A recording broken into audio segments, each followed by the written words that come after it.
नमस्कार दोस्तों, स्वागत है आपका आज के इस वीडियो में। इससे पिछली क्लास जो थी वो संविधान सभा चैप्टर से थी, ठीक है। ये चैप्टर चेंज हो गया है, यहाँ पे दूसरा चैप्टर है जिसमें हम देखेंगे मोस्ट इम्पोर्टेंट क्वेश्चन, ठीक है। लगभग इसमें हमने 200 एमसीक्यू रखा है, ठीक है। 200 एमसीक्यू से प्लस है, ठीक है। इसमें 200 एमसीक्यू से प्लस है। अब इसमें देखते हैं संविधान सभा की विशेषताएं, ठीक है। देखो, इससे पिछली जो क्लास जो भी चल रहा था उसमें मैंने संविधान सभा से संबंधित सारे क्वेश्चन करा दिए। ये चैप्टर संविधान सभा की विशेषताएं हैं, ठीक है। ये विशेषताएं हैं, तो इससे भी 200 प्लस क्वेश्चन कराने हैं। उसके बाद इस चैप्टर के बाद चैप्टर आएगा संविधान सभा की प्रस्तावना। उस प्रस्तावना के बाद संघ राज्य क्षेत्र से संबंधित एमसीक्यू क्वेश्चन लेके आएंगे, ठीक है। तो आप मेरे पढ़ाने का जो तरीका है ये आप समझ गए होंगे कि हम किस तरह से आपको ये कंप्लीट सब्जेक्ट करवाएंगे, ठीक है। तो आप इस वीडियो को अधिक से अधिक शेयर करिएगा और इस चैनल पे अगर नए हैं तो सब्सक्राइब जरूर कर लीजिए, ठीक है। बाकी चलिए स्टार्ट करते हैं इसका पहला क्वेश्चन। ये सभी एग्जामों के लिए ये क्लास है, ठीक है। ये जितनी भी क्लास हो रही है सभी एग्जाम के लिए जहां पर सिलेबस में पॉलिटी सब्जेक्ट है, ठीक है। अब चलिए बात करते हैं क्वेश्चन की। भारतीय संविधान सभा को विधायी शक्तियां किस अधिनियम के तहत प्राप्त हुई थी? तो वो अधिनियम कौन सा था? वो अधिनियम था भारतीय स्वतंत्रता अधिनियम 1947। देखो, जब भारत को जो आजादी मिली थी वो कब मिली थी? वो 15 अगस्त 1947 को मिली थी, ठीक है। 15 अगस्त 1947 को मिली थी। इस चीज को आप भी जान रहे हैं। तो ब्रिटिश संसद ने एक कानून पास किया था, ठीक। इस समय 15 अगस्त 1947 के समय ब्रिटिश संसद ने एक कानून पास किया जिसे क्या कहा गया था? भारतीय स्वतंत्रता अधिनियम 1947 कहा गया था, ठीक है। इस अधिनियम के अनुसार भारत और पाकिस्तान दो आजाद देश बने थे, ठीक है। इसी अधिनियम के अनुसार, ये चीज याद रखना, इसी अधिनियम के अनुसार भारत और पाकिस्तान दो आजाद देश बने थे, ठीक है। ये चीज आप समझ गए होंगे। अब बात कर लेते हैं इसके पहले ऑप्शन की, ठीक। इसके ऑप्शन पहला समझ लेते हैं थोड़ा सा। पहले ऑप्शन में क्या बताया गया है? भारत सरकार अधिनियम 1935 है ये, ठीक है। यानी कि ये ब्रिटिश द्वारा भारत पर शासन करने के लिए बनाया गया था, ठीक है।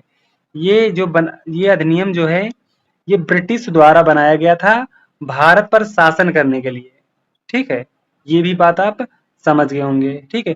इसका लेना देना संविधान सभा से नहीं है, ठीक है। इसका लेना देना संविधान सभा से नहीं है। अब बात करते हैं ऑप्शन सी की, ठीक है। तो ऑप्शन सी में क्या है? ये जो ऑप्शन सी है ये सुधार के लिए बनाया गया था, ठीक है। यह क्या है? इसमें कुछ सुधार हुए थे, ठीक है। इसमें क्या हुआ था? कुछ सुधार हुआ था, ठीक है। लेकिन यह सिर्फ ब्रिटिश प्रशासन के लिए था, ये चीज याद रखना, ठीक है। ये क्या था? ये सिर्फ ब्रिटिश प्रशासन के लिए था, ठीक है। इसका भी संविधान सभा से कोई लेना देना नहीं है। अब बात करते हैं ऑप्शन डी यानी साइमन कमीशन की, ठीक है। साइमन कमीशन की बात करें,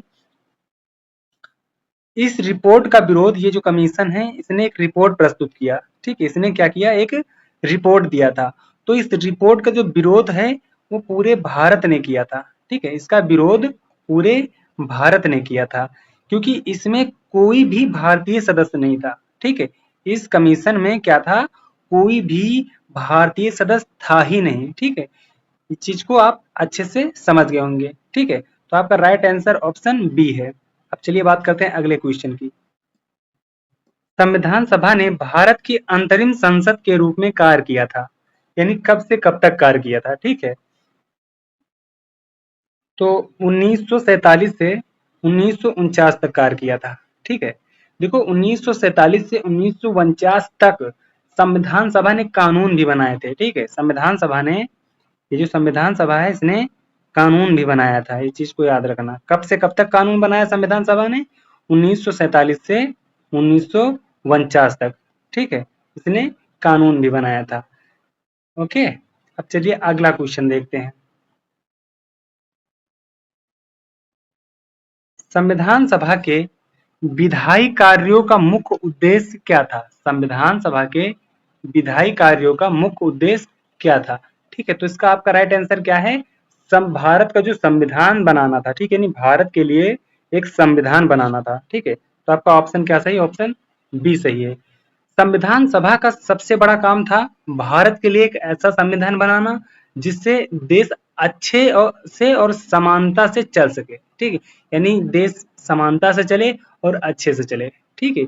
ये संविधान ही वो किताब है जो आज भी भारत को चलाती है, चीज को याद रखना, ठीक है। संविधान ही ऐसी किताब है जो आज भी भारत को चलाती है, यानी आपका राइट आंसर क्या है, भारत का संविधान बनाना, ठीक है। ये चीज आप समझ गए होंगे। अब चलिए बात करते हैं अगले क्वेश्चन की। संविधान सभा ने अस्थायी संसद के रूप में किस प्रकार कार्य किया? तो अस्थायी संसद के रूप में संविधान सभा ने किस प्रकार से काम किया था? तो काम किया था, आपके सामने चार ऑप्शन है, ठीक है, आपके सामने चार ऑप्शन दिए गए हैं। इसका राइट आंसर क्या है? इसका राइट आंसर जो है संविधान निर्माण के दौरान कानून बनाना, ठीक है। यानी संविधान सभा ने अस्थायी के रूप में किस प्रकार कार्य किया? तो क्या किस प्रकार कार्य किया था? संविधान निर्माण के दौरान कानून बनाकर, ठीक है, संविधान निर्माण के दौरान क्या करके? कानून बनाकर, ठीक है। अब चलिए बात करते हैं अगले क्वेश्चन की। संविधान सभा द्वारा पारित प्रमुख विधेयकों में से कौन सा नहीं है? ठीक है, तो ये आपके ऑप्शन पहले देखते हैं कौन सा नहीं है। पहला ऑप्शन है भारतीय नागरिकता अधिनियम 1947, ठीक है। दूसरा आर्थिक मामलों से संबंधित विधेयक। तीसरा रियासतों के विलय से संबंधित कानून। ये तीनों ऑप्शन नहीं है, ठीक है, ये तीनों ऑप्शन नहीं है, ठीक है। भारतीय पुलिस अधिनियम, ये आपका राइट आंसर है, यानी ऑप्शन डी आपका सही है, ठीक है, ऑप्शन डी आपका सही आंसर है। अब चलिए देखते हैं अगले क्वेश्चन को। संविधान सभा के विधायी कार्यों का सबसे महत्वपूर्ण योगदान क्या था? तो सबसे महत्वपूर्ण योगदान क्या था? तो सबसे महत्वपूर्ण जिनका योगदान था वो भारतीय संविधान की नींव रखना था, ठीक है। वो क्या था? भारतीय संविधान की नींव रखना था, यानी राइट आंसर क्या है? ऑप्शन ए है। भारत का संविधान ही वो नींव है, ठीक, इस चीज को याद रखना, जो भारत का संविधान है वो एक ऐसी नींव है जिससे देश चलता है, ठीक है, जिससे क्या है? देश चलता है, ठीक है। और जो इस संविधान है इसके अंदर समानता है, स्वतंत्रता है, कानून का राज भी है, ये सब इसी में आता है, ठीक है। संविधान सभा का अस्थायी अध्यक्ष किसे बनाया गया था? तो ये चीज आप जानते होंगे, ठीक, ये इंपॉर्टेंट भी क्वेश्चन है, एग्जाम में आ सकता है, ठीक है। तो आपका ऑप्शन क्या है? बी है, सच्चिदानंद सिन्हा, ये अस्थायी अध्यक्ष थे, ठीक है। ये क्या थे? ये अस्थायी अध्यक्ष थे, इस चीज को याद रखना। अगर हम बात करें डॉक्टर भीमराव अंबेडकर जी की, ठीक है, अगर हम बात करें डॉक्टर भीमराव अंबेडकर जी की, तो ये ड्राफ्टिंग कमेटी के अध्यक्ष थे। ये क्या थे? ड्राफ्टिंग कमेटी के अध्यक्ष थे, ठीक है, ड्राफ्टिंग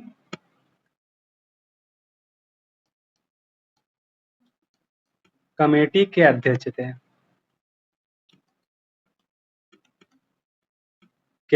थे, ठीक है। पूरे संविधान को जो लिखने का काम था वो इन्हीं के नेतृत्व में हुआ था, ठीक है। संविधान को लिखने का जो काम था वो इन्हीं के नेतृत्व में हुआ था, ठीक है। अब बात कर लेते हैं राजेंद्र प्रसाद जी की, ठीक है। राजेंद्र प्रसाद जी की बात करें तो बाद में क्या हुआ, संविधान सभा की ये अस्थायी अध्यक्ष बने थे, ठीक है, बाद में, ठीक है। ये क्या है? ये स्थायी अध्यक्ष थे, ठीक है, स्थायी अध्यक्ष। डॉक्टर सच्चिदानंद सिन्हा क्या थे? अस्थायी अध्यक्ष थे। और डॉक्टर जो ये राजेंद्र प्रसाद जी थे ये स्थायी अध्यक्ष थे, ठीक है। और ये जवाहरलाल नेहरू की अगर हम बात करें तो ये भारत के पहले प्रधानमंत्री थे, ठीक है। ये क्या थे? भारत के पहले प्रधानमंत्री थे, प्रथम प्रधानमंत्री, भारत के प्रथम प्रधानमंत्री, ठीक है, प्रथम प्रधानमंत्री, ठीक है। ये अध्यक्ष नहीं थे, इस चीज को आप समझ गए। अब चलिए बात करते हैं अगले क्वेश्चन की, क्वेश्चन नंबर 9। संविधान सभा ने भारत का संविधान कब अपनाया था? तो जो संविधान सभा ने भारत का संविधान कब अपनाया था? 26 जनवरी 1949 को, ठीक है, 26 जनवरी 1949 को, 26 जनवरी 1949 को बनाया था, ये चीज आप याद रखना, ठीक। अब चलिए बात करते हैं, ये देखो 26 जनवरी, आपका ऑप्शन सी सही है, ठीक है। अब थोड़ा बात कर लेते हैं इनके ऑप्शन की, ठीक है। इनका राइट ऑप्शन जो है, इसका राइट ऑप्शन क्या है? ऑप्शन बी है, ठीक है, सॉरी ऑप्शन सी है, 26 नवंबर 1949। लेकिन अब हम थोड़ा बात करते हैं इनके अदर ऑप्शन की, जो ऑप्शन ए है यानी 15 अगस्त 1947 है, ठीक। तो ये क्या है? ये आजादी का दिन था, ठीक है, ये 1947 जो है ये क्या है? आजादी का दिन था, ठीक है, इसे क्या कहेंगे हम? आज़ादी का दिन कहेंगे, ये चीज़ आप जान रहे होंगे। अब बात करते हैं 26 जनवरी 1950 की। तो यह वह दिन है जब संविधान लागू हुआ था, ठीक है। यानी इस दिन क्या हुआ था, इस दिन संविधान लागू हुआ था, ठीक है। अगले कुछ ऑप्शन को देख लेते हैं। 2 अक्टूबर जो है 47 को, यह गांधी जी का जन्म है। 2 अक्टूबर 1947 क्या है, यह गांधी जी का जन्मदिन है। इस दिन क्या है, गांधी जी का जन्मदिन मनाया जाता है। इस चीज को आप याद रखना, ठीक है। इसका संविधान से कोई सीधा संबंध नहीं है, ओके। चलिए अगला क्वेश्चन देखते हैं। क्वेश्चन नंबर 10 की बात करें हम। संविधान सभा ने विधायी कार्यों को किसके निर्देशों के तहत संचालित किया है, ठीक है। तो किसके निर्देशों के तहत, इसका ऑप्शन क्या है, पहला ब्रिटिश सरकार के, नहीं, ये भी नहीं सही है। भारत सरकार अधिनियम 1935 के, नहीं। ऑप्शन सी भारतीय स्वतंत्रता अधिनियम 1947 के, ये भी नहीं सही है। ऑप्शन डी स्वयं बनाए गए नियमों के तहत, हाँ, आपका राइट आंसर क्या है, ऑप्शन डी है। संविधान सभा ने खुद अपने नियम बनाए थे। कैसे मीटिंग होगी, कैसे वोटिंग होगी, ये सब उन्होंने किसी और के निर्देश पर नहीं किया था, बल्कि खुद के बनाए नियमों पर काम किया था, ठीक है। इसलिए ऑप्शन क्या सही है, सी, अरे ऑप्शन डी सही है, बनाए गए नियमों के तहत, ओके। अब बात करते हैं अगले क्वेश्चन की। क्वेश्चन नंबर 11 की बात कर लेते हैं। भारतीय संविधान सभा की प्रथम बैठक कब और कहाँ हुई थी, तो आपका राइट आंसर क्या है, ऑप्शन आपका ए सही है, ठीक है। 9 दिसंबर 1946 को हुई थी नई दिल्ली में, ठीक है, नई दिल्ली में हुई थी।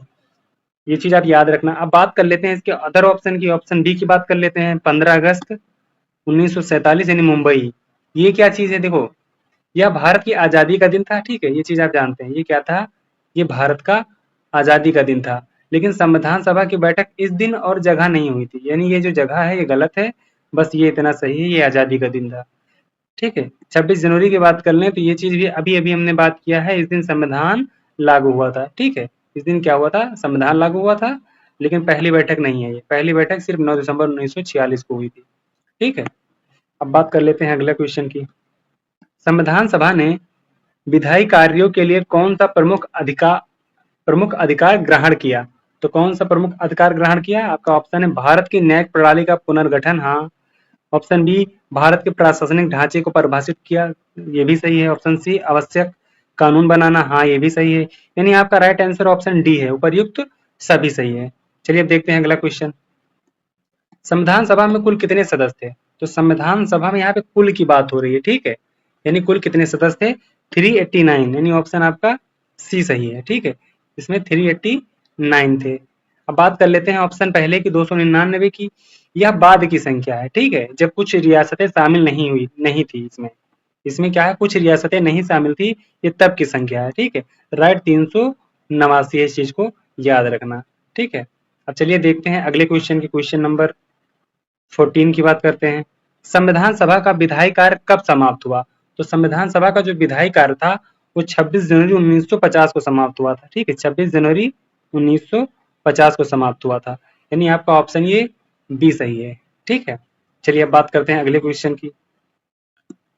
संविधान सभा के किस सदस्य को भारतीय संविधान का निर्माता कहा जाता है, तो ये क्वेश्चन तो इम्पोर्टेंट है, आप यहाँ मार्क कर लीजिए, मोस्ट इम्पोर्टेंट, ठीक है, मोस्ट इम्पोर्टेंट, इस चीज को यहाँ पे मार्क कर लीजिए। इसका राइट आंसर ऑप्शन सी है, डॉक्टर भीमराव अंबेडकर जी, ठीक है, डॉक्टर भीमराव अंबेडकर जी। अगर हम महात्मा गांधी जी की बात करें, ठीक है, अगर महात्मा गांधी जी की बात करें, आपका राइट आंसर ऑप्शन सी है। लेकिन अदर ऑप्शन की भी बात करते हैं, महात्मा गांधी की बात करें तो इन्होंने आज़ादी की लड़ाई में नेतृत्व किया था, ठीक है, महात्मा गांधी जी ने, ठीक है, ये चीज आप समझ गए। सरदार पाटिल जी की अगर बात करें तो इन्होंने रियासती का विलय कराया था, ठीक है, पर संविधान में इनका कोई मुख्य भूमिका नहीं निभाई थी इन्होंने, ठीक है। अगर पंडित नेहरू जी की बात करें तो इन्होंने क्या किया था, उद्देश्य प्रस्ताव प्रस्तुत किया था, ठीक है, पंडित नेहरू जी ने क्या किया था, उद्देश्य प्रस्ताव प्रस्तुत किया था, ठीक है। चलिए बात करते हैं अगले क्वेश्चन की। संविधान सभा द्वारा पारित पहला विधेयक कौन सा था, ये भी इंपॉर्टेंट क्वेश्चन है, ठीक है, मार्क कर लेना, मोस्ट इंपॉर्टेंट क्वेश्चन, ठीक है, इसको मार्क कर लेना। तो इसका राइट आंसर क्या है, भारतीय नागरिकता अधिनियम, यानी ऑप्शन पहला इसका सही है, ठीक है, ऑप्शन पहला इसका राइट है, ठीक है। अब चलिए बात करते हैं अगले क्वेश्चन की। Question number 17। संविधान सभा के विधायी कार्यों का सबसे बड़ा प्रभाव क्या था, तो इसका जो सबसे बड़ा प्रभाव था वो क्या था, स्वतंत्र भारत के लिए कानूनी ढांचा तैयार करना। ठीक है, ये सबसे बड़ा प्रभाव था, इस चीज को याद रखना। ठीक, चलिए अगला क्वेश्चन देखते हैं। संविधान सभा की अंतिम बैठक कब हुई थी? ठीक, ये इंपॉर्टेंट क्वेश्चन है। ठीक, ये एग्जाम में आया हुआ है। तो इसकी जो अंतिम बैठक हुई थी वो जनवरी में हुई थी। ठीक, यानी 24 जनवरी 1950 को हुई थी। ठीक है, आपका ऑप्शन बी सही है। 26 जनवरी की बात हमने कर चुके हैं। 15 अगस्त 1947 की भी बात हम कर चुके हैं। ठीक है, और ये 30 जून जो 1948, इसका कोई मतलब संबंध नहीं है। ठीक, ये ऑप्शन ही रॉन्ग है। ठीक, अब चलिए अगला क्वेश्चन बात करते हैं, क्वेश्चन नंबर 19 की। क्वेश्चन नंबर 19 की, संविधान सभा द्वारा पारित किस विधेयक ने भारत के आर्थिक प्रशासन को प्रभावित किया? तो कौन सा वो विधेयक था जिसने प्रभावित किया था? तो वो वित्त अधिनियम था। ठीक है, ऑप्शन बी, ऑप्शन बी सही इसका। क्या था? वित्त अधिनियम था। ठीक है, चलिए बात करते हैं क्वेश्चन नंबर 20 की। संविधान सभा ने कितने दिन तक कार्य किया था? तो ये भी इंपॉर्टेंट क्वेश्चन है, लेकिन हालांकि ये क्वेश्चन एग्जाम में कई बार आ चुका है। ठीक है, और ये बहुत सारे बच्चे जानते भी हैं। तो कितने दिन तक काम चला था इसका? 2 साल चला था। ठीक है, यानी 2 साल इसमें किसमें पहला सही है। 2 साल 11 महीने 18 दिन तक काम चला था। ठीक है, इस चीज को, संविधान सभा ने विधायी कार्यों को संचालित करने के लिए कितनी समितियां बनाई थी? तो इसने कितनी समितियां बनाई थी? टोटल 20 समितियां थी। ठीक है, यानी इसने 20 समितियां बनाई थी। ठीक है, अब इस चीज को समझना कि संविधान सभा ने जो संविधान निर्माण और ये विधायी कार्यों के लिए कुल 22 समितियां बनाई थी। ठीक है, कुल क्या थी? 22 समितियां बनाई थी। ठीक है, इनमें से कुछ प्रमुख समितियों की हम बात करते हैं। ठीक है, इनमें से क्या है, कुछ प्रमुख समितियों की बात करते हैं। तो संविधान प्रारूप समिति, ठीक है, संविधान प्रारूप समिति, ठीक, संविधान प्रारूप समिति, मौलिक अधिकार समिति, मौलिक अधिकार समिति, ठीक है, संघ शक्ति समिति, ठीक है, क्या है ये? संघ शक्ति समिति, संघ शक्ति समिति। ठीक है, इन समितियों का कार्य था विषयों पर गहराई से चर्चा करना और रिपोर्ट प्रस्तुत करना। ठीक है, इन समितियों का क्या काम था? इनका काम था कि विषय पर गहराई से चर्चा करना और रिपोर्ट प्रस्तुत करना। ठीक है, चलिए अगले क्वेश्चन देखते हैं। संविधान सभा द्वारा पारित कौन सा विधेयक नागरिकता से संबंधित था? ठीक है, इसका राइट आंसर क्या है? वो भारतीय नागरिकता अधिनियम था। ठीक है, यानी 1947 का ऑप्शन पहला सही इसका। ठीक है, भारतीय नागरिकता अधिनियम जो 1947 है, ये नागरिकों को भारतीय नागरिकता देने के नियमों को तय करता था। ठीक है, अब चलिए बात करते हैं अगले क्वेश्चन की। संविधान सभा के विधायी कार्यों में मुख्य रूप से किस क्षेत्र पर ध्यान दिया गया? तो संविधान सभा का के जो विधायी कार्य थे, मुख्य रूप से जो क्षेत्र पे ध्यान दिया गया था, वो क्षेत्र कौन सा था? वो क्षेत्र था प्रशासनिक और संवैधानिक ढांचा का। ठीक है, यानी आपका ऑप्शन सी सही है।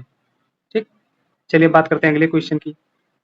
संविधान सभा की विधायी शक्तियां कब समाप्त हुई थी? तो संविधान सभा की जो विधायी शक्तियां हैं वो कब समाप्त हुई थी? वो 26 जनवरी 1950 को हुई थी। ठीक है, यानी 26 जनवरी 1950 को हुई थी। यानी आपका राइट आंसर क्या है? ऑप्शन बी है। 26 जनवरी 1950 को भारत का संविधान पूरी तरह से लागू हो गया था। ठीक है, इसी दिन क्या हुआ था? संविधान सभा की विधायी शक्तियां समाप्त हो गई थी। ठीक है, तो यही इसीलिए इसका राइट आंसर क्या है? ऑप्शन बी है। चलिए अगले क्वेश्चन की बात करते हैं। संविधान सभा ने किस सिद्धांत के आधार पर विधायी कार्य किए? तो वो कौन सा सिद्धांत था? सिद्धांत था संसदीय लोकतंत्र। ठीक है, संसदीय, आपका ऑप्शन पहला सही है, संसदीय लोकतंत्र। विधानसभा ने क्या किया था? ब्रिटिश मॉडल को अपनाते हुए संसदीय लोकतंत्र का चुनाव किया। ठीक है, इसमें क्या था? इसमें कार्यपालिका, विधायिका और न्यायपालिका में क्या हुआ था? अलग अलग शक्तियां होती हैं। ठीक है, इसमें क्या है? अलग अलग शक्तियां होती हैं। ठीक है, लेकिन जो कार्यपालिका है, ठीक है, कार्यपालिका वो संसद के प्रति क्या जवाबदेही होती है। इस चीज को याद रखना, संसद के प्रति क्या होती है? जवाबदेही होती है, जवाबदेह होती है। चलिए अगला क्वेश्चन देखते हैं, क्वेश्चन नंबर 27 की बात करते हैं हम। ठीक है, संविधान सभा की विधायी शक्तियां किस देश की संवैधानिक प्रक्रिया से प्रेरित थी? तो क्या वो कौन सा था? आप अच्छे से जानते हो, ऑप्शन बी ब्रिटेन। ठीक है, क्या था? ब्रिटेन। देखो, भारत ने बहुत सारे संवैधानिक सिद्धांत ब्रिटेन से लिए हैं। बहुत सारे संवैधानिक सिद्धांत कहाँ से लिए हैं? ब्रिटेन से लिए हैं। अच्छा, कि जैसे कौन कौन से हैं? तो आप कह सकते हैं संसदीय लोकतंत्र, ठीक है, संसदीय लोकतंत्र, लिखते हुए चलते हैं इसको अच्छे से, संसदीय लोकतंत्र। अब बात कर लेते हैं जैसे कैबिनेट सिस्टम भी, कैबिनेट सिस्टम, कैबिनेट सिस्टम, ठीक है, कैबिनेट सिस्टम। और बात कर लेते हैं कानून की, तो समान कानून, ठीक है, सामान्य कानून, सामान्य कानून आदि, ये सारी चीजें कहाँ से, ब्रिटेन से ली गई हैं। चलिए बात करते हैं अगले क्वेश्चन की। संविधान सभा के कौन से सदस्य वित्तीय मामलों से संबंधित विधेयकों के लिए विशेष रूप से जाने जाते हैं? तो कौन जाने जाते हैं विशेष रूप से? आप, बहुत ही फेमस नाम है इनका, ठीक है, बहुत ही फेमस पर्सन है ये, जॉन मथाई, ठीक है, इस चीज को याद रखना, क्या नाम है इनका, जॉन मथाई, ठीक, इसको एक बार सही से लिख लो, जॉन मथाई, ठीक है, नहीं, ऑप्शन आपका सी सही है, इस चीज को याद रखना। इन्होंने भारत की वित्तीय जो नीति है, नीतियों को आकार देने में इनका बहुत ही महत्वपूर्ण योगदान रहा है, ठीक है। चलिए अब बात करते हैं, इसमें और भी अच्छे फेमस नाम है, हमने भीमराव अम्बेडकर जी के बारे में बात कर लिया है, पंडित जवाहरलाल नेहरू जी के बाद में बात कर लिया है मैंने। ऑप्शन डी के बारे में बात करते हैं, कैलाश नाथ काटजू, ठीक है। तो ये जो है ये भारतीय संविधान के सदस्य थे, ठीक है, ये जो कैलाश नाथ काटजू हैं ये क्या थे, भारतीय संविधान के सदस्य ये थे, ठीक है। लेकिन वित्तीय मामलों में इनका कोई विशेष योगदान नहीं है, ठीक है, यहाँ पे वित्तीय मामले का क्वेश्चन है तो उसमें इनका कोई विशेष योगदान नहीं है, ठीक है। लेकिन ये क्या है, ये संविधान सभा के सदस्य थे, ठीक है। चलिए बात करते हैं अगले क्वेश्चन की। संविधान सभा के विधायी कार्यों की बैठकें किस स्थान पर आयोजित की जाती थी? तो वो स्थान कौन सा था? वो स्थान था नई दिल्ली, ठीक है, नहीं, ऑप्शन आपका सी सही है, नई दिल्ली, ठीक। चलिए बात करते हैं अगले क्वेश्चन की। संविधान सभा द्वारा पारित पहला विधायी प्रस्ताव क्या था? तो जो पहला पारित विधायी प्रस्ताव था वो था राष्ट्रीय ध्वज अपनाने का, ठीक है, राष्ट्रीय ध्वज अपनाने का, इस चीज को याद रखना। संविधान सभा द्वारा जो पहला प्रमुख विधायी प्रस्ताव था वो क्या था? राष्ट्रीय ध्वज को अपनाने का, ठीक है। अब ये भी याद रखो, इसे 22 जुलाई 1947 को मंजूरी दी गई थी, ठीक है, इसे क्या है, 22 जुलाई, ठीक है, 22 जुलाई 1947 को मंजूरी दी गई थी। यह भारत के स्वतंत्रता संग्राम और भारतीय पहचान का प्रतीक बन गया, ठीक है, इस चीज को याद रखना। चलिए बात करते हैं अगले क्वेश्चन की।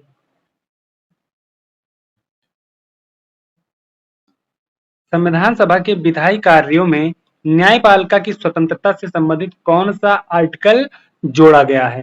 तो कौन सा आर्टिकल था? आर्टिकल 50, इस चीज को याद रखना, यानी आपका ऑप्शन बी सही है, आर्टिकल 50, ठीक है। अब बात करते हैं क्वेश्चन नंबर अगले की। संविधान सभा के किस सदस्य ने विधायी कार्यों के दौरान अल्पसंख्यकों के अधिकारों की रक्षा की जोरदार वकालत की थी? ठीक है, तो किसने जोरदार वकालत की थी? तो वो आप नाम बहुत अच्छे से जानते हैं, वो कौन थे? भीमराव अंबेडकर जी, ठीक है, भीमराव अंबेडकर जी। अब चलिए बात करते हैं अगले क्वेश्चन की, क्वेश्चन नंबर 33 देखते हैं। संविधान सभा के विधायी कार्यों में निम्नलिखित में से कौन सा शामिल नहीं था? यानी इसमें कौन सा शामिल नहीं था? वो आपका राइट आंसर ऑप्शन सी है, ठीक है, यानी युद्ध की घोषणा करना शामिल नहीं था, ठीक है, युद्ध की घोषणा करना शामिल नहीं था, ठीक है। अगर इसमें बात करते हैं, आपका राइट आंसर ऑप्शन सी है, ठीक है, लेकिन हम बात करते हैं ऑप्शन ए की, वित्तीय बजट पारित करना। तो संविधान, इसके बारे में थोड़ा जानते हैं, ठीक है, इसके बारे में थोड़ा जानने की कोशिश करते हैं। संविधान सभा ने बजट से संबंधित कार्य किए, ठीक है, इस चीज को याद रखना, क्या किया उन्होंने? बजट से संबंधित कार्य किए, लेकिन यह सिर्फ संविधान के पहले वर्षों तक था। ये वित्तीय बजट पारित करना जो था ये क्या था? संविधान से पहले वर्षों तक था, ठीक है, इस चीज को याद रखना। अब बात करते हैं संविधान निर्माण की, यानी ऑप्शन दूसरे की बात करते हैं। तो संविधान निर्माण जो है संविधान सभा का मुख्य उद्देश्य था, ठीक है, भारत के लिए एक संविधान तैयार करना, ठीक है, इसके बारे में इतना जानिए। अब बात करते हैं ऑप्शन डी की, नागरिक अधिकारों की घोषणा, ठीक है। तो संविधान सभा ने नागरिक अधिकारों को संविधान में शामिल किया है, ये चीज आप जानते हैं, ठीक है। चलिए अब बात करते हैं अगले क्वेश्चन की। संविधान सभा द्वारा पारित कौन सा अधिनियम भारत की न्यायिक प्रणाली को प्रभावित करता है? तो कौन सा है जो न्यायिक प्रणाली को प्रभावित करता है? वो है सुप्रीम कोर्ट अधिनियम 1950, यानी ऑप्शन बी आपका सही है। ठीक है, चलिए अगला क्वेश्चन देखते हैं, क्वेश्चन नंबर 35। संविधान सभा के विधायी कार्यों की कुल बैठकें कितनी थी? ये इंपॉर्टेंट क्वेश्चन है, कुल बैठकें कितनी थी, ये मोस्ट इंपॉर्टेंट क्वेश्चन है। ठीक है, ये एग्जाम में आया हुआ क्वेश्चन है। ठीक है, मोस्ट इंपॉर्टेंट क्वेश्चन है। तो ऑप्शन बी 165 यानी 165। ठीक है, अब इसके बारे में आप थोड़ा जानिए। देखो, कुल बैठकें जो हुई थी वो 165 हुई थी। इन बैठकों में संविधान के विभिन्न हिस्सों पर चर्चा हुई और उसे पारित किया गया था। ठीक है, और उसे क्या किया गया, पारित किया गया था। ठीक है, अब ये प्रक्रिया जो है, ये पूरी प्रक्रिया कब से कब तक चली थी? ये प्रक्रिया चली थी 1946 से, ठीक है, 1950 तक। ठीक है, 1946 से 1950 तक की प्रक्रिया चली थी। अब बात करते हैं अगले क्वेश्चन की। संविधान सभा ने किस वर्ष भारतीय ध्वज को अपनाया? तो संविधान सभा ने किस वर्ष अपनाया था? वो वर्ष था 1947 का, यानी आपका ऑप्शन बी सही है। ठीक है, 1946 को नहीं अपनाया गया था, इस चीज को याद रखना। ठीक है, 1947 को अपनाया गया था। ठीक, अब बात करते हैं अगले क्वेश्चन की, क्वेश्चन नंबर 37। संविधान सभा के विधायी कार्यों के तहत भारत को भारत को किस प्रकार की शासन प्रणाली अपनाने का निर्णय लिया गया? तो किस प्रकार की शासन प्रणाली थी? तो आप सही समझ रहे होंगे एकदम बहुत अच्छे से, ऑप्शन बी यानी संसदीय लोकतंत्र। कौन सी प्रणाली? संसदीय लोकतंत्र की प्रणाली है ये। संसदीय लोकतंत्र है, इसमें प्रधानमंत्री को क्या माना जाता है? सरकार का प्रमुख माना जाता है। ठीक है, पीएम को क्या माना जाता है? पीएम को सरकार का प्रमुख माना जाता है। ठीक है, सरकार का प्रमुख माना जाता है, इस चीज को याद रखना। सरकार का प्रमुख माना जाता है। और जो राष्ट्रपति होते हैं, और राष्ट्रपति को राज्य का प्रमुख माना जाता है। ठीक है, ये राज्य का प्रमुख होता है। राज्य का प्रमुख कौन है? राष्ट्रपति, प्रमुख राष्ट्रपति। ठीक है, ये चीज याद रखना, राष्ट्रपति होता है। अब चलिए बात करते हैं अगले क्वेश्चन की। संविधान सभा की विधायी कार्यों के तहत भारतीय भाषाओं को लेकर कौन सा प्रावधान किया गया? तो वो कौन सा प्रावधान जो किया गया था? वो हिंदी को राजभाषा बनाने का। ठीक है, यानी आपका ऑप्शन पहला सही है, हिंदी को राजभाषा बनाने का। चलिए अगला क्वेश्चन देखते हैं। संविधान सभा द्वारा पारित वित्तीय अधिनियम किससे संबंधित था? तो जो संविधान सभा द्वारा पारित वित्तीय जो है वित्तीय अधिनियम, और वित्तीय अधिनियम किससे संबंधित था? वो संबंधित था आपके कर प्रणाली से, बैंकिंग प्रणाली से, बजट नीति से, यानी उपर्युक्त सभी से। आपका राइट आंसर क्या है? ऑप्शन डी है। अगला क्वेश्चन देखते हैं। संविधान सभा की विधायी कार्यों के दौरान निम्नलिखित में से किस विषय पर विशेष ध्यान दिया गया? तो विषय कौन थी? समाज के सुधार के लिए था, यानी सामाजिक सुधार था वो। ठीक है, सामाजिक सुधार था। चलिए अगला क्वेश्चन देखते हैं। संविधान सभा की स्थापना किस योजना के तहत की गई थी? तो वो योजना कौन थी जिस योजना के तहत की गई थी? इसमें आपका ऑप्शन पहला है कैबिनेट मिशन योजना 1946। ठीक है, कैबिनेट मिशन योजना। देखो, ये योजना जो है 1946 के तहत संविधान सभा की स्थापना की गई थी। ठीक है, ये जो योजना है इसके तहत क्या हुआ था? संविधान सभा की स्थापना की गई थी। ठीक है, अब बात करते हैं अगले क्वेश्चन की। संविधान सभा का स्थायी अध्यक्ष कौन था? ठीक है, तो स्थायी अध्यक्ष कौन थे, इस चीज को आपने इससे पिछली क्लास में देखा है। ठीक, ऑप्शन सी यानी डॉक्टर राजेंद्र प्रसाद जी थे।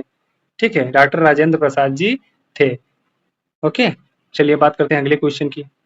अगला क्वेश्चन हमारा होने वाला है 43। संविधान सभा ने किस तिथि को राष्ट्रीय गीत और राष्ट्रीय गान को अपनाया? ये इंपॉर्टेंट है, ये क्वेश्चन क्या है? इंपॉर्टेंट है।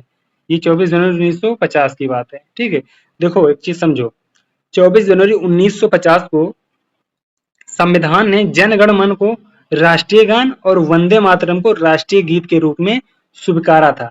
ठीक ठीक है, ये क्वेश्चन भी आपसे एग्जाम में पूछ सकता है कि जन गण मन जो है इसके रचयिता कौन है? तो आप बता सकते हैं रविंद्रनाथ ठाकुर। ठीक है, और जब वंदे मातरम की बात आए तो उसको बंकिम चंद्र चट्टोपाध्याय राइट आंसर करना है। ठीक है, चलिए बात करते हैं अगले क्वेश्चन की। संविधान सभा के सदस्यों का चुनाव किसने किया था? तो जो संविधान सभा के सदस्यों का चुनाव किसने किया था, ये चीज बहुत इंपॉर्टेंट है। ये चीज बहुत इंपॉर्टेंट है। ठीक है, इसको याद रखना। प्रांतीय विधानसभाओं द्वारा किया गया था। ठीक है, प्रांतीय विधानसभाओं द्वारा किया गया। ये क्वेश्चन रिपीटेड है। ठीक है, ये बहुत सारे क्वेश्चन हैं जो रिपीट हो रहे हैं। क्यों? क्योंकि हमने जो पहला चैप्टर था संविधान सभा, वहाँ बहुत डिटेल से चीजें पढ़ी हैं, ठीक है। तो वहाँ की चीजें यहाँ पे कनेक्ट हो रही हैं, तो यहाँ पे हम उतना डिटेल से नहीं बताएंगे, क्योंकि उसकी मैंने ये सारी चीजें डिटेल से बता चुका हूँ, ठीक है। चलिए बात करते हैं अगले क्वेश्चन की। संविधान सभा में कितने मुस्लिम लीग के सदस्य थे? जैसे कि इस क्वेश्चन पे भी हम बात कर चुके हैं पिछली क्लास में, ठीक है। और आपको याद भी होगा, यानी ऑप्शन बी सही है, 90 थे, ठीक है। कितने थे? 90 थे। ये मुस्लिम लीग की बात हो रही है, ठीक है, मुस्लिम लीग। क्वेश्चन नंबर अगला देखते हैं। संविधान सभा के विधायी कार्यों के दौरान सबसे महत्वपूर्ण समिति कौन सी थी? तो जो सबसे महत्वपूर्ण समिति थी वो संविधान प्रारूप समिति थी, यानी ऑप्शन आपका सी सही है। चलिए अगला क्वेश्चन देखते हैं। अगला क्वेश्चन अपना क्या है? 47, ठीक है। संविधान सभा द्वारा किस तिथि को भारतीय गणराज्य घोषित किया गया था? तो तिथि कौन सी थी? वो तिथि मोस्ट इंपोर्टेंट है, ठीक है। वो तिथि क्या है? मोस्ट इंपोर्टेंट है। वो तिथि 26 जनवरी 1950, ठीक है। यानी आपका ऑप्शन डी सही, 26 जनवरी 1950। अब बात करते हैं अगले क्वेश्चन की। भारतीय संविधान के निर्माण में किस देश के संविधान से संसदीय प्रणाली को अपनाया गया? तो कौन सा देश था? ब्रिटेन था, ठीक है। रिपीटेड क्वेश्चन है ये। क्वेश्चन अगला देखते हैं। संविधान सभा की बैठकें कहाँ आयोजित की जाती थी? तो संविधान सभा की जो बैठकें हैं वो कहाँ पे आयोजित की जाती थी? तो वो था संसद भवन दिल्ली, ठीक है। कहाँ था? संसद भवन दिल्ली। आपका राइट आंसर ऑप्शन ए है। अगला क्वेश्चन देखते हैं। संविधान सभा में अनुसूचित जाति का प्रतिनिधित्व किसके द्वारा किया गया था? तो किसके द्वारा किया गया था? भीमराव अंबेडकर जी के द्वारा, ठीक है। आपका राइट आंसर ऑप्शन बी है। अगले क्वेश्चन की बात करें हम, तो अगला क्वेश्चन, संविधान सभा ने किस तिथि को राष्ट्रीय ध्वज को अपनाया था? तो ये भी अभी रिपीट क्वेश्चन हुआ है, ठीक है। इससे पिछले में हमने बता दिया है, ठीक है। तो आप इस वीडियो में यहीं तक रहेगा, ठीक है। बाकी अगली क्लास में हम यहाँ से करेंगे। 51 नंबर का जो क्वेश्चन है वो आप इसका आंसर जो है कमेंट बॉक्स में देना, ठीक है। इसका राइट आंसर जो भी है, राइट आंसर कमेंट बॉक्स में इसका देना, ठीक है। बाकी अगर ये वीडियो आपके लिए हेल्पफुल रही हो तो आप इस चैनल को सब्सक्राइब कर लीजिए और इस वीडियो को अधिक से अधिक लाइक करिए और कमेंट करके बताइए कि आपको और भी किसी टॉपिक पे वीडियो चाहिए, तो उसको भी मैं साथ साथ में स्टार्ट कर दूंगा, ठीक है। बाकी ये वीडियो कैसे लगी आप कमेंट बॉक्स में जरूर बताइएगा। चलिए मिलते हैं अगली क्लास में।